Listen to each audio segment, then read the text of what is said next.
te rassure tout de suite, cette couleur orangée est parfaitement naturelle et laisse l'eau potable pour nous. Si on a rendez-vous ce matin aussi tôt, c'est pour rejoindre l'équipe de Shandy, afin de vivre une des meilleures expériences de la Chapada Diamantina. Explorer son centre, la mystérieuse vallée d'Upati. On se met tous en route vers le point de départ et à peine le temps de boucler nos affaires qu'on se retrouve déjà pour 3 jours de marche.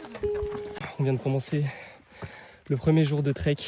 Aujourd'hui, on a environ 6 à 7 heures de marche. Et là, on vient d'emprunter la première route qui monte sur le premier plateau de la Chapada Diamantina dans la vallée d'Upati. Je te rassure tout de suite, cette couleur orangée est parfaitement naturelle et laisse l'eau potable pour nous. En fait, cette teinte vient de la forte concentration de matière organique, notamment des tanins. Ce sont des substances libérées par la décomposition des feuilles, des racines et de toute la végétation qui recouvre les sols. Quand l'eau de pluie s'infiltre dans le sol, elle traverse cette matière végétale et se charge en tanins. C'est un peu comme si la nature infusait son propre thé. Je t'avoue que c'est la première fois que je découvre ce phénomène et c'est assez magique.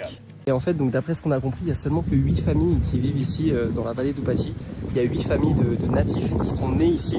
Et en fait, c'est chez eux que tu peux dormir. Donc c'est ce qu'on va faire ce soir. Et ce qui est assez fou, tu vas vite le voir sur les images, c'est que la vallée d'Upati crée un vrai microclimat à elle toute seule.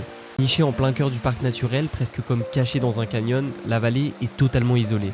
Résultat, elle développe son propre écosystème avec une végétation unique, une humidité constante et une atmosphère presque magique. On a vraiment l'impression d'être rentré dans un monde à part. Je crois qu'on va dormir juste là-bas ce soir, dans les petites maisons, en plein cœur de la vallée. On arrive alors chez une des familles natives qui habitent encore la vallée.